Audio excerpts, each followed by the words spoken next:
It's Monday after work, 5:25 p.m. and it's already pitch black.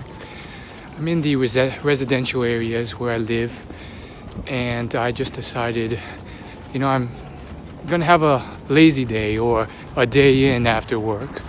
As in, I don't want to take a train into the city, which would take at least 45 minutes just to get some food, see some sights. I mean, I've done that every day for so many weeks, for a few months now. I found a nice local place with some good food. It's Dominican. Got some beef stew with beans and white rice, and then some pork feet or pork shoulder, and that looked really good. So I'm just gonna have myself a feast. Total cost for this was $12, but like this bag weighs about like a good 4 pounds, maybe even 5 pounds. So I'm gonna have myself a feast, and I'm not done yet. I'm also going to a Chinese restaurant I really like, and for $8 I'm getting a substantial plate of chicken with mixed vegetables, white rice, and a vegetable egg roll. I mean, that's a meal on itself. Why am I getting 2 meals and making it a feast? Well, technically because I thought I would just pick up a snack at this one, but it ended up being more of a meal. So yeah.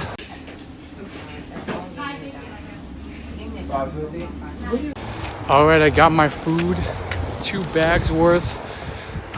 Almost feels like 10 pounds of food, but I'm heading home for my feast, and just gonna have a good time. Another thing I discovered about New York City is the amount of homeless people. They're always there. I've lived in 4 parts of New York City during my time here, and there's, I think, most places except for Queens. Queens was like the best place. There's always people stationed everywhere, especially at the fast food places. Anywhere you're trying to get food or go to the groceries, they're always asking for money. So then it just becomes financially unfeasible to always just give them money, because they're always going to be there. And you can't always be saying yes every day. So it is an unfortunate part, but a byproduct of, I guess, the area, No wonder, even on the trains, every other day you'll run into people who will be literally going from train cart to train cart, asking everyone, making announcements about it. And so, I think that's one of the downsides of living here. It's rather sad. I think some people enjoy it, or they really get fulfillment from giving back. But I am also understanding why I see so many people say no. I mean, it's just not feasible when you run into a couple every day. Maybe when I'm rich. When I'm rich, yes.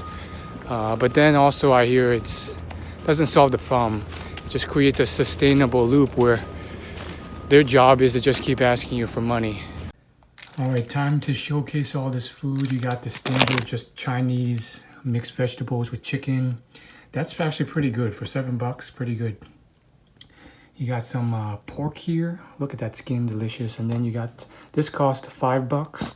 This is I believe it's the chicken stew with rice and beans, white rice and beans.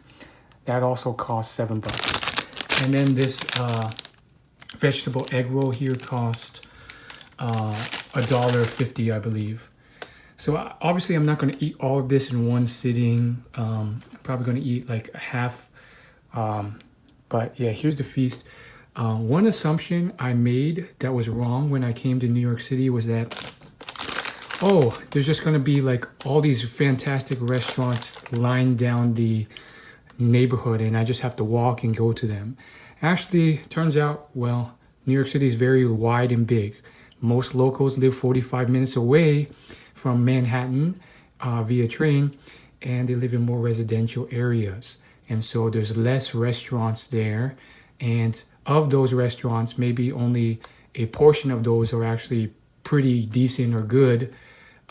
But if you were to train into Manhattan, which I've been doing, you can find over hundreds of really good spots, because there's thousands of spots where you can eat in the city.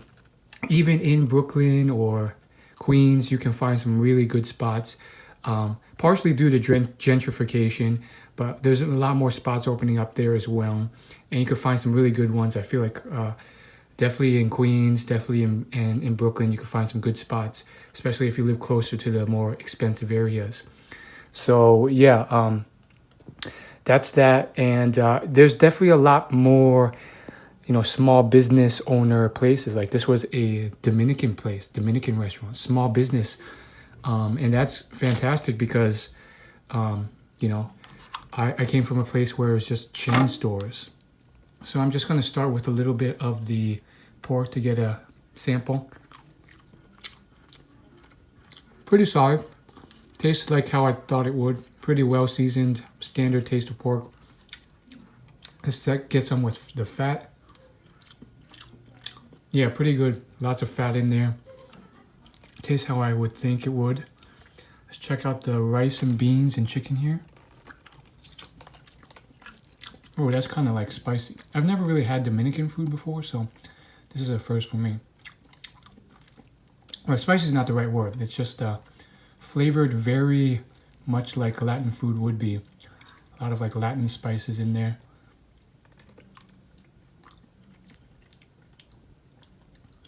Yeah, not my favorite, not terrible either. It's just it's almost like boiled chicken with rice and beans. Nothing surprising. Probably healthier than if I would have gone to like McDonald's. And then I've tasted this many times because I've been to this restaurant. But I mean, sometimes I just want plain white rice and vegetables, and this place delivers. I mean, it is solid.